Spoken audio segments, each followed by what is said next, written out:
Extra Pase, el bazar del básquetbol.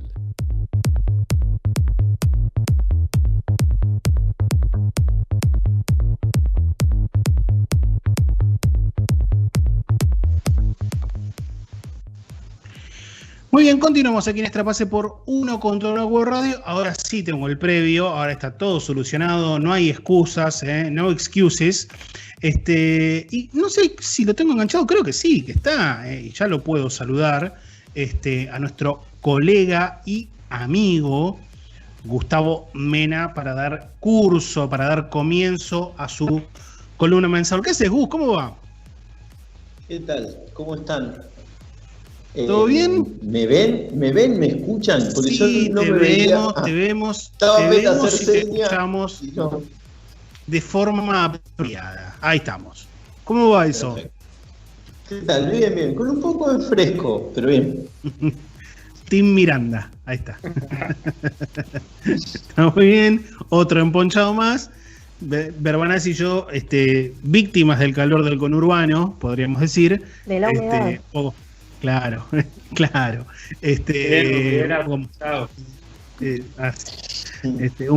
Un poco más aliviados. Bueno, prometimos, este tema lo propuso Gus y me parece muy bien. A ver, no es que estoy diciendo, che, lo propuso Gus, cualquier cosa si sale mal, háganse cargo, que se haga cargo él. No va por ahí.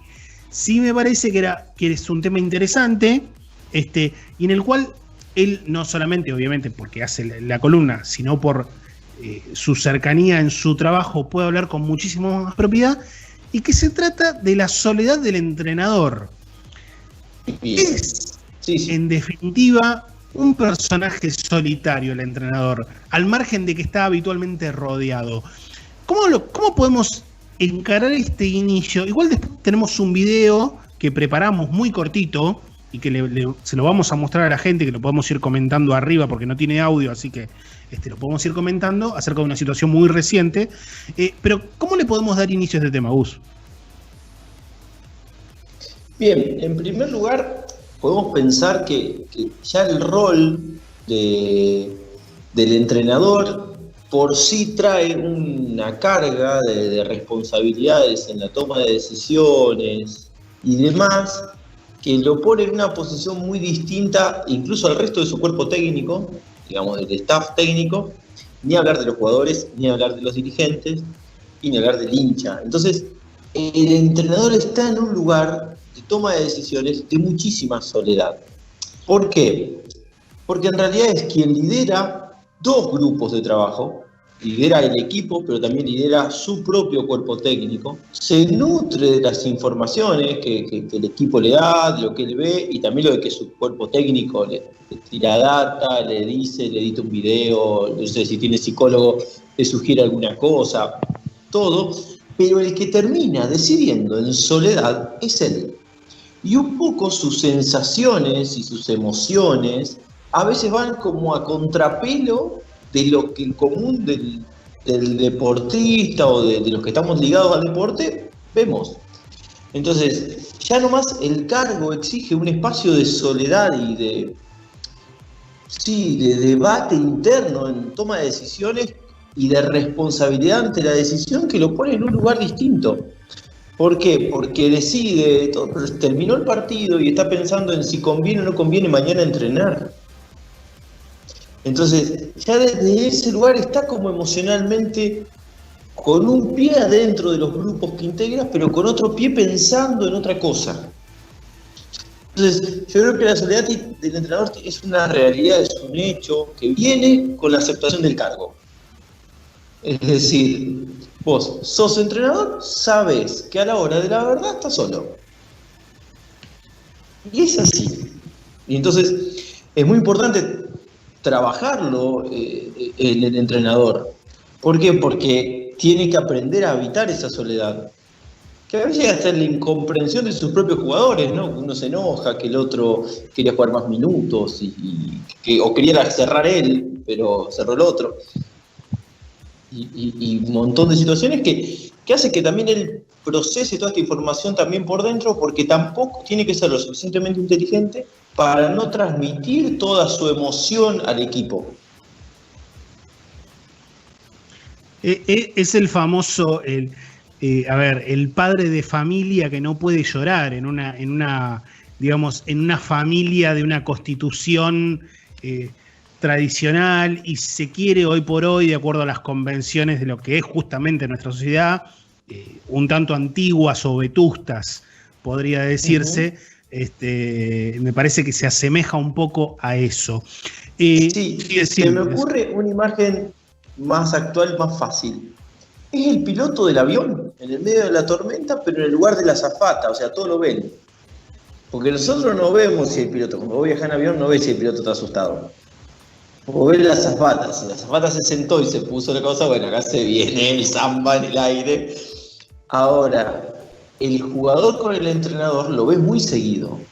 Lo ve todo el tiempo, ve cómo llega, ve si está antes, si no está antes, si está escuchando música, si no está escuchando música, si, no sé, si saludó muy bien a todos o con uno no. Como que está todo el tiempo expuesto, pero en un lugar de responsabilidad grandísima. O sea, choca el entrenador, chocamos todo.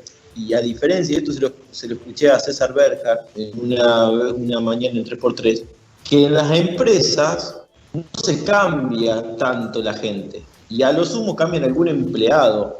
Acá en los clubes cambian al gerente. Pero a veces a los entrenadores cuando charlo digo, mira, yo haría esto, pero el que decide sos vos. Total, el que raja ni a vos. Es cruel, pero es así. Imagino que también tiene mucho que ver con esto, con el trabajo que implica para los entrenadores canalizar más que nada también las situaciones negativas, ¿no? Como puede ser una derrota y que no genere también algún tipo de malestar justamente dentro del vestuario. ¿Crees que también, en base a tu experiencia, Gus, que es también una cuestión ya de necesidad del entrenador, esto de necesito el estar solo? Sí, excelente, Ivo, la pregunta. Sí, hay una necesidad de salirse del lugar común para no mostrar a lo mejor todas las emociones que vivió, para no contaminar al grupo o al equipo de su propia mirada y procesarlo. Hay un elemento que es el punto clave del psicólogo trabajando con el cuerpo técnico y con el entrenador, que es darle el espacio a la catarsis. Es decir, post partido, para que el agua no llegue al río, hay que poner un dique antes. Perdón, para que la sangre no llegue al río, hay que poner un dique antes. Y a veces ese espacio que le puede dar el psicólogo, voy a hablar de algo que salió al aire. Germán Diorio era el psicólogo de Oberá, termina un partido de Oberá pierde, y Fabián Pérez lo cuenta, que se quedaron hablando como 40 minutos. Bueno, ahí había que ser mosquito y escuchar. Habrá sido todo un hacer catarsis, largar todo. ¿Ahí para qué? Para el entrenamiento al día siguiente. Y en burbuja peor, porque almorzás, cenás y convivís. Aún peor, para no transmitirle a lo mejor la frustración del entrenador a todo el equipo, o el enojo del entrenador a todo el equipo. Y el entrenador en sí, ¿cómo también puede hacer para lidiar con la ayuda del psicólogo, obviamente, pero internamente para lidiar con eso y no mostrar por ahí sus frustraciones en el grupo, en la cancha, después del partido? Cuando vienen de una mala racha, por ejemplo, de perder muchos juegos. Bien, uno de los principales trabajos que tiene un entrenador como líder es trabajar en sí mismo.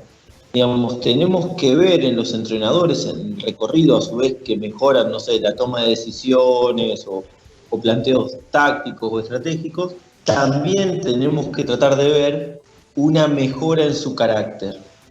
¿Por qué? Porque se ve que fue trabajando, puliendo detalles, sorteando alguna dificultad, también decir esto, bueno, de las horas de vuelo, ¿no? Esta tormenta ya la pasé, ya sé lo que es perder 2 o 3 veces, no me gusta, pero bueno, ya lo sé, es un proceso, hay que no modificar todo de golpe.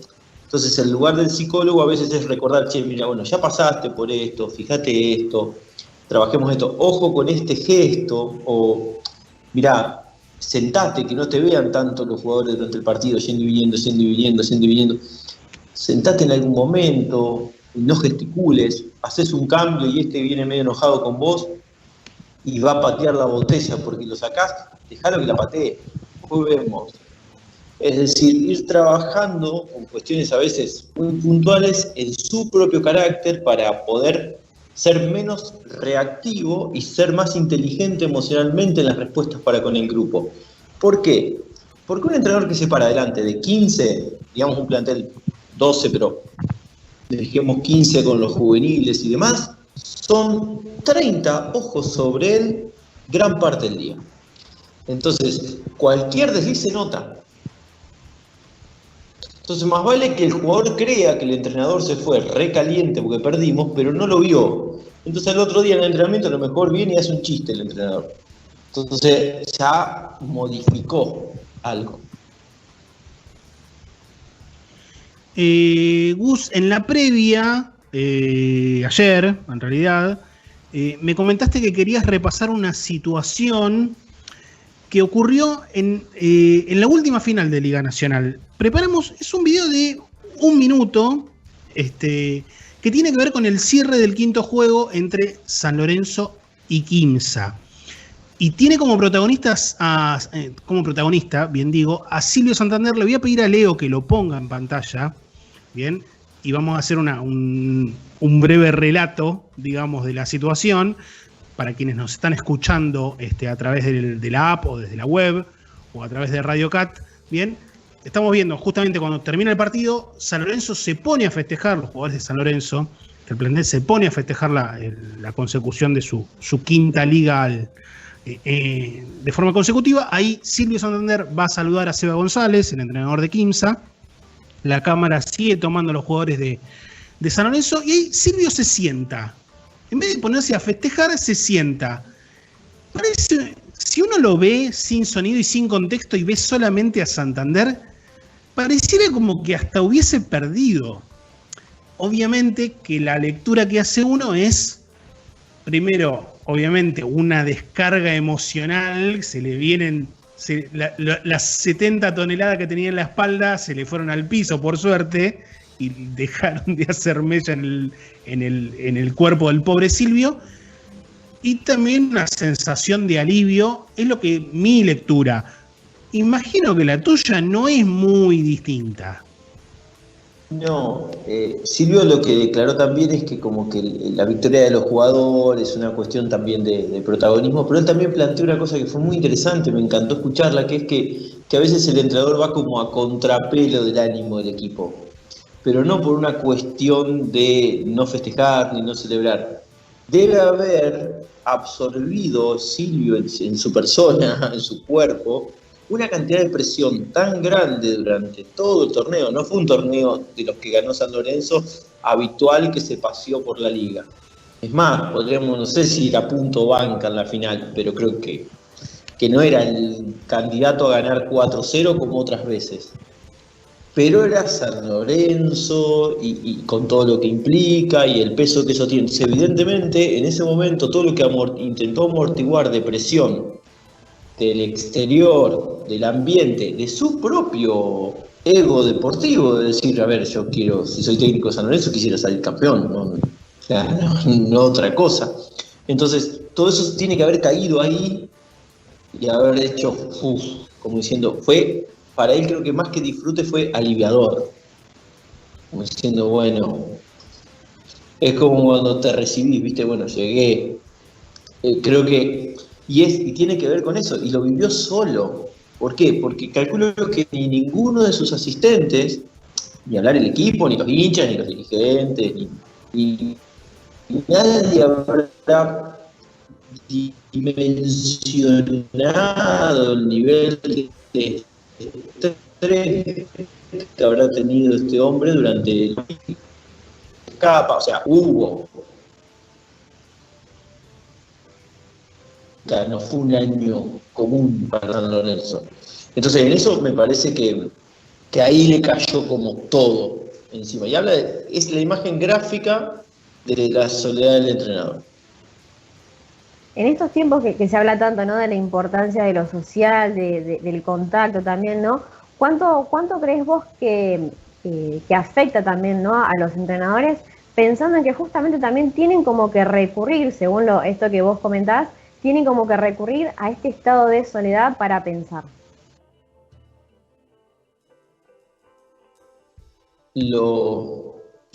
Escucho un ruido, pero estoy... Sí. Creo que Sí, sí. estás. Vamos. Te nos congelás por yo creo momentos que- y por momentos volvés, así que, pero por ahora Claro. creo que estamos bien. Cualquier cosa, si no, Estamos Michael me bien. avisa, pero ahí estamos. Bien, perfecto.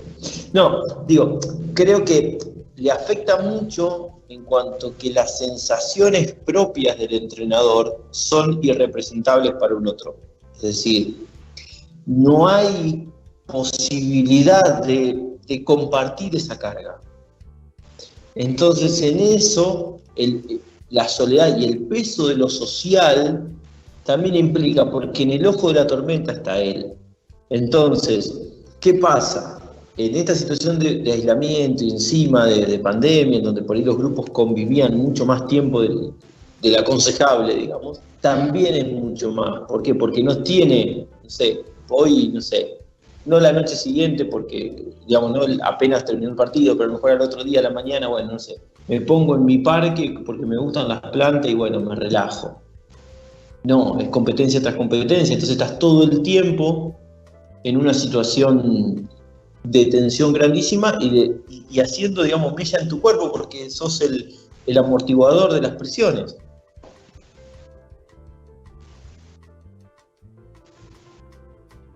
Y en ese sentido, ¿cómo te imaginás que pudo haber sido para un entrenador hacerlo en la cuarentena, en la burbuja, por ejemplo, en la Liga Nacional, en su momento en la NBA? ¿Cómo lo digerís? Insalubre. Insalubre. ¿Por qué? Porque además aparece esto que decía por ahí Javier, ¿no? De la responsabilidad del cargo, esta cuestión media paternalista de antaño, en donde que también se aparecían contagios, parecía que hablaba mal del liderazgo del entrenador o del control del grupo. Entonces, además de que el equipo tenía que jugar muy seguido, además de que no había la habitualidad de días de entrenamiento, además de que había que tomar decisiones todo el tiempo y había que terminaba el partido y era ver el partido, pero ya mirar el rival y ver el video y ir editando. Además de todo eso, era sentarte a comer en el mismo comedor que se sentaban tus jugadores. Entonces, también había que semblantear y actuar desde el lenguaje corporal como que estaba todo bien, que uno estaba en control. Entonces, probablemente fue mayor el desgaste. Si bien hay cuerpos técnicos donde por ahí como equipos de trabajo, algunas cosas están deslindadas y todo, siempre nosotros tenemos esta cultura donde que siempre el jefe, el entrenador jefe, es sobre el que recae todas las responsabilidades. En otras organizaciones, creo que en la NBA, si bien la cara visible es el entrenador jefe, hay responsabilidades mucho más deslindadas y si hay algo no preparado o algo que no está, y también hay quien maneja todo lo que es la logística que no recae sobre el entrenador. En nuestro contexto, el entrenador a veces hasta decide si se entrena o no se entrena y en qué cancha y a qué hora. Entonces la toma de decisiones es mucho más global y el nivel de presión es mayor y el nivel de soledad también. Bien. Tengo preparada una pregunta un tanto, no sé si maliciosa, espero no incomodarte, porque tengo muchas ganas de hacerla, pero a su vez quizá te pueda incomodar, entonces vos me dirás, no, esto no. Igual, como sé que sos muy hábil para estas cosas, vas a saber salir. Vos como trabajando en determinados planteles, obviamente haces un diagnóstico de los jugadores, ¿bien? Y la cabeza de ese grupo, como bien decís, es el entrenador en jefe. En definitiva, entre comillas, no deja de ser tu superior, ¿bien? Es a quien vos te debes y a quien le brindás la información para que el entrenador tenga mayores herramientas a la hora de tomar diversas decisiones que pueden estar dentro o afuera de la cancha. Ahora, entiendo que también vos haces un diagnóstico de los entrenadores. ¿Qué te ha pasado con ese feedback? Porque en definitiva, vos brindás feedback a quien es la cabeza de grupo, y esa cabeza de grupo también tendrá que hacer determinadas cosas para que esa armonía grupal sea cada vez mayor.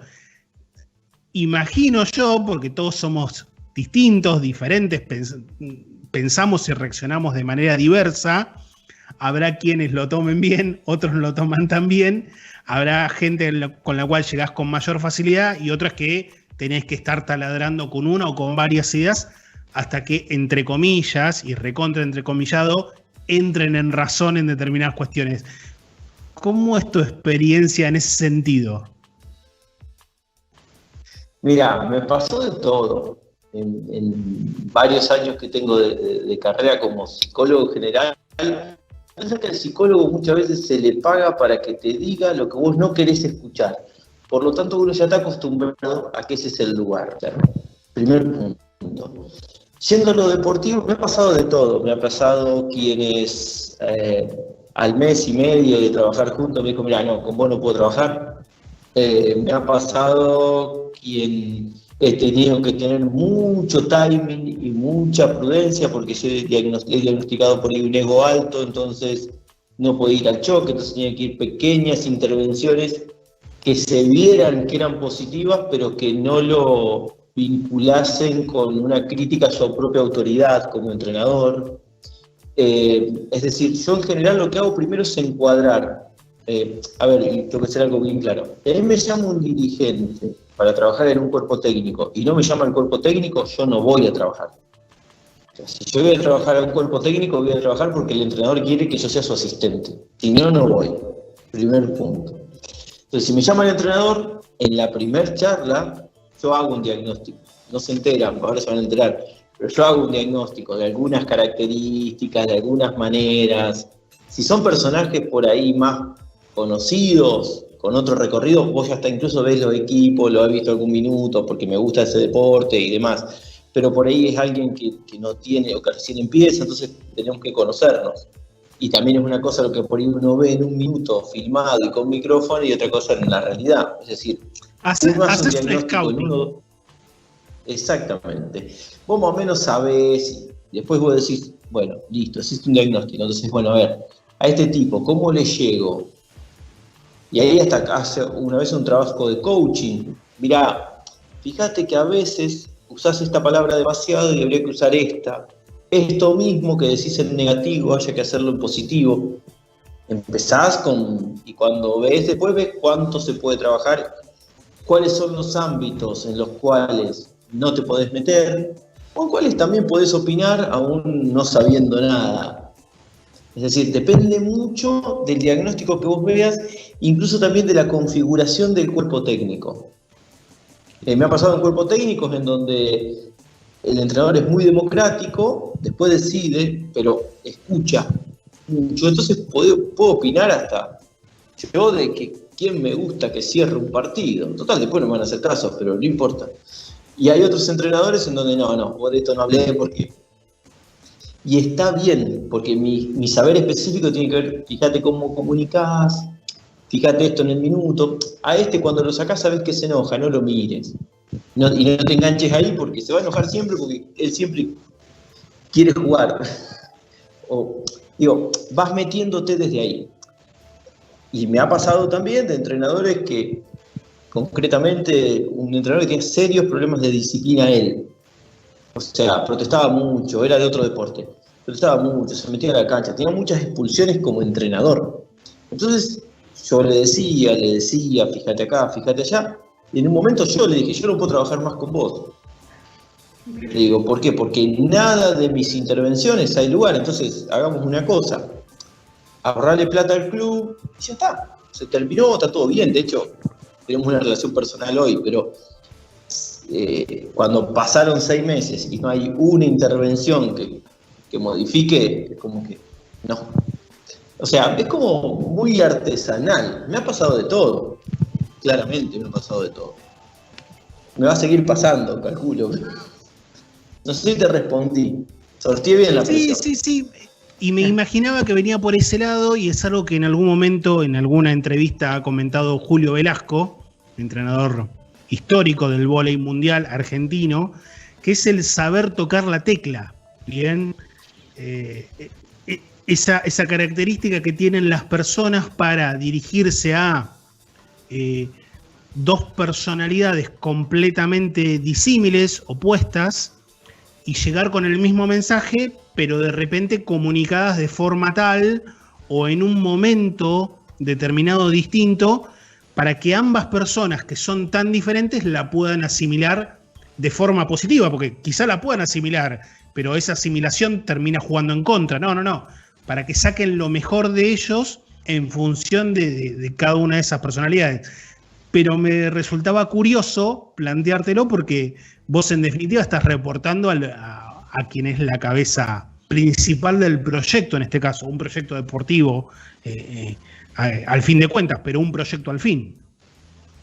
Sí, pero vos siempre acordate que como la profesión del psicólogo es muy ir a contramano, ¿no? Entonces, esto de que, a ver, hay entrenadores que por ahí tenemos charlas de 40 minutos en donde, pobres, son todos palos míos hacia él. Fíjate esto, fíjate acá.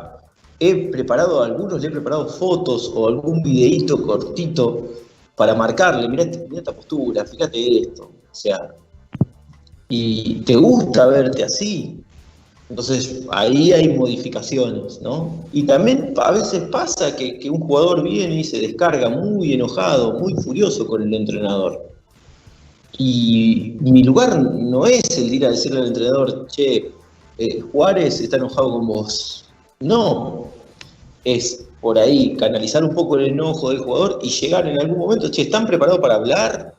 ¿O puedo ir a hablar yo y charlamos y armamos una reunión entre los tres? ¿Por qué? Porque también yo tengo un secreto profesional y hay cosas que yo no puedo, si estoy trabajando en un equipo, hay cosas que me va a contar un jugador que por más que yo reporte al entrenador, eso es parte de mi secreto profesional. A menos que sea tan nocivo para el equipo que bueno, que haya que hacer una reunión, pero con el consentimiento de esta persona. O sea, es como, sí, es complicado, es divertido, pero es complicado. Y ese desafío de tocar la tecla correcta y también es en el tiempo correcto. Me ha pasado a mí, yo suelo hacer un test solo, que mide ciertas habilidades psicológicas. Y me ha tocado a mí tener la información y no darla toda, dar la necesaria. Fíjate que fulano no interpreta las consignas a veces. Entonces, ojo cuando le das una jugada. Entonces, pero no quiere saber el número de coeficiente intelectual que tiene el pivot titular del equipo. ¿Qué le interesa al entrenador? Sí le puedo decir, ojo, darle consignas bien claritas. O, mira, este tiene todo el perfil de líder, dale. Pero no, mira, dio 95 en inteligencia emocional. ¿Qué le interesa? Aprovecho que recién mencionaste una palabra que iba a utilizar. Te pregunto si crees que también esta cuestión casi de la necesidad de la soledad es solamente una cuestión que afecta, digamos, por así decir, a los entrenadores, o también a los jugadores que de alguna manera lideran los equipos. No, también a los jugadores que lideran los equipos. Es más, hasta el psicólogo a veces necesita correrse.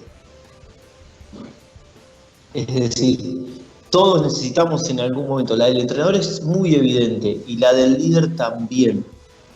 A veces, yo soy de la idea a la hora de conformar un grupo, cuando me llaman para conformar el grupo, siempre digo que hay que tener por lo menos 2 o 3 líderes. ¿Por qué? Porque si no es demasiada presión sobre un solo jugador. Más si tiene que ser, nos pasa en el fútbol, ¿no? Que no nos pasó en el básquet, por ejemplo, a nivel selecciones. Siempre tuvimos Ginóbili, Scola, Nocioni, hoy tenemos Campazzo, La Provítola, Scola, o Scola está siempre. Y está claro que es Scola, pero no todo es de Scola. Entonces, ese liderazgo repartido, incluso el liderazgo emocional por un lado, el liderazgo deportivo por el otro y el liderazgo en las relaciones por otro, también ayuda a que esté repartido. ¿Por qué? Porque si se manca alguno tiene una mala racha, se lesiona. Entonces, a ver, entre el entrenador y el equipo quedó un espacio muy grande porque todo el vestuario lo manejaba Miranda, que era mi líder. ¿Y qué pasó? Entonces, no, tenemos que ser 3. Tengo a Verbaná, tengo a Juárez y a Miranda. Se cae Miranda, tengo 2